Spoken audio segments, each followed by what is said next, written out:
Welcome to This Explainer. What if I told you that the system you trust with your money is quietly designed to keep you in debt? Seriously, think about it. Every swipe, every loan, every easy payment plan feels like freedom, right? But in reality, it might be doing the exact opposite. Today, we're uncovering the debt trap and how it literally controls millions of lives without people even realizing it. Okay, let's dive into this. Debt today isn't really seen as a problem anymore. It's totally marketed as a lifestyle. You hear it everywhere: buy now, pay later, easy monthly installments, zero interest offers. I mean, it sounds harmless, but this is exactly how the trap begins. From a super young age, we're basically conditioned to believe that if you can afford the monthly payment, well, you can afford the product. But actually, scratch that, it's just not true. You aren't buying with money you have. You're spending money you haven't even earned yet. Harvard Business School professor Marco DiMaggio hits the nail on the head here.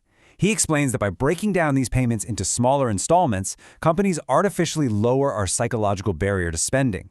$100? That feels expensive. But $25? That feels like an absolute steal. It's a neat psychological trick, really, getting us to eagerly trade away our future labor just for that instant gratification today. All right, moving into Section 1, the normalization of debt, a cultural shift. To really understand how we got stuck in this cycle, we have to look back. Historical research from the University of Liverpool highlights this massive cultural transformation. In the past, debt carried a deep, heavy social stigma. It was kind of viewed as a moral failing. You just didn't talk about it. But contrast that with right now. Debt is an accepted, almost expected lifestyle requirement. Today, it's completely normal for friends to sit around and openly joke about how much student loan or credit card debt they have. The shame is totally gone, just replaced by this collective shrug of acceptance. And honestly, nothing accelerated this normalization quite like buy now, pay later services. Fintech companies didn't just offer loans, they seamlessly bake them right into the online checkout process. So you get instant credit at the point of sale, soft credit checks in literal seconds, and the total cost? Completely obscured because it's split up. It's brilliantly marketed to us as convenient budgeting, rather than what it actually is, which is short-term debt financing. Taking on debt now feels as simple and risk-free as just clicking a button. Which brings us to Section 2, the psychology of spending, the mental trap. So why do people fall into debt so easily? Well, because falling into debt isn't just a math problem, it's deeply psychological. Every single purchase gives you a little rush of happiness. It's the dopamine effect. A new phone, a vacation, a lifestyle upgrade. You spend and you feel good. But the financial reality catches up, because that happiness is temporary, and those payments absolutely are not. Over time, you get stuck in this loop. Spend, feel good, pay later, feel stressed. Repeat. And slowly, the debt just becomes a part of your identity.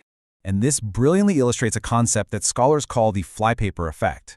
See, when you have high access to liquid funds, like an instant buy now, pay later approval or some massive credit card limit, you actually spend a much larger portion of your total earnings on retail stuff. In fact, a Financial Health Network survey found over a third of consumers felt they spent more simply because those payment options were sitting right there. The convenience literally sticks to you like flypaper, and your money gets caught in the trap. What's really fascinating is how our brains categorize this borrowing. A UCLA study measured how we mentally label different types of borrowing as actual debt on a scale. Notice that student loans score the highest at 6.36. Why? Because you're paying for them long after the college experience is over. Credit cards are close behind at 6.05. Mortgages score lower at 5.84 because, hey, you're actively living in the house while you pay for it. The study proved that when we're paying for things we've already consumed, our brains heavily label it as a burden, and it severely drags down our overall life satisfaction. Let's shift gears to Section 3, how banks really profit. The business model. Now, what's really interesting here is, if being in debt makes us unhappy, why on earth is it so easy to get into? Well, Federal Reserve data shows us exactly where credit card profitability comes from. A staggering 80% comes from the credit function, meaning the interest charges. Another 16% comes from fees. You see, banks don't make money when you pay on time. They make their money when you don't. Late fees, interest charges, penalties. The longer you stay in debt, the more profitable you become to them. This is exactly why minimum payments exist. They're designed to keep you stuck, paying for years, sometimes decades. A small loan today turns into a massive payout for them over time. To put that into perspective, $105 billion. According to the Consumer Financial Protection Bureau, that is the exact amount credit card companies charge consumers in interest in just 2022 alone. Mind-blowing, right? That is not paying down the principal of what was actually bought. That is pure interest. And with rising rates, you better believe that number is only climbing higher.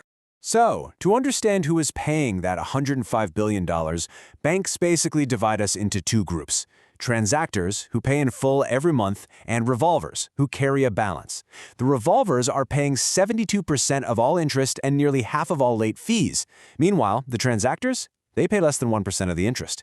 The entire modern credit card industry relies heavily on revolvers, the people making those minimum payments, getting stuck in the cycle, and ultimately funding the profits for the whole system. Next up, Section 4, the lifestyle inflation trap, financing everyday life. Let's look at how this builds over time. As your income increases, typically, so do your expenses. This is what we call lifestyle inflation. You earn more, so you spend more. Better clothes, better car, better everything. CFPB data reveals an explosive surge in new installment plans lately. Millions of credit card users across all credit tiers are now using these plans just to stretch their monthly budgets. But instead of building wealth, you're just building obligations, financing everyday things like groceries and travel. Most of these upgrades are entirely funded by debt, so even when you earn more money, you feel just as stuck as you did before. And the cost of that inflation is incredibly steep. While you might see 0% promotional periods for some, the reality for non-promotional accounts is pretty grim. For below-prime borrowers, 59% are paying high-interest charges. The true cost of carrying a balance is absolutely crippling for those who can least afford it. It takes what was supposed to be a small lifestyle upgrade and turns it into a massive, long-term financial anchor. And if we look at the absolute most extreme end of this trap, we find payday loans. Consider this a crucial warning. Payday loans carry average annual percentage rates of nearly 400%. There is literally no way around the math. They are designed so that a single paycheck usually cannot cover but the principal and that exorbitant interest. This forces borrowers to roll over the loan, where they pay a massive fee just to extend the due date, making zero progress on the actual principal. It is the purest example of a financial product built from the ground up to keep you paying forever. Let's pivot to some good news. Section 5, breaking the debt cycle, escaping the system. First things first, you need a repayment strategy. The two most debated methods out there are the debt avalanche and the debt snowball.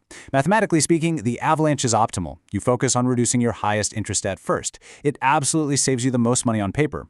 But alternatively, we have the debt snowball, paying off your smallest balances first, completely ignoring the interest rate. And interestingly, behavioral economics research shows that because debt is so deeply psychological, the quick wins you get from the snowball method actually provide the motivation people desperately need to finally clear their debt. Ultimately, the best method is the one that actually keeps you moving forward.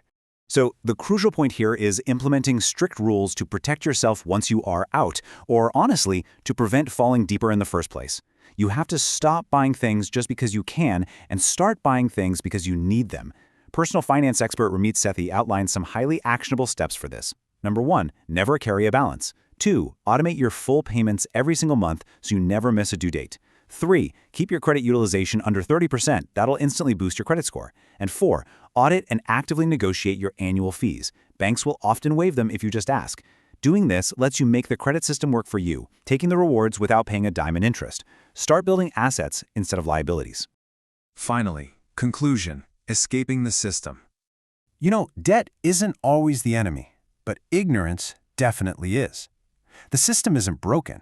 It's working exactly as it was designed to. Which leaves us with one final vital question. Are you working for the system, or is the system working for you? Because once you understand the rules of the game, you stop being a victim of your money and you start becoming its master. The choice is yours. Hey guys, this video is very helpful for you. Subscribe for more videos. Prime Dollar Lab.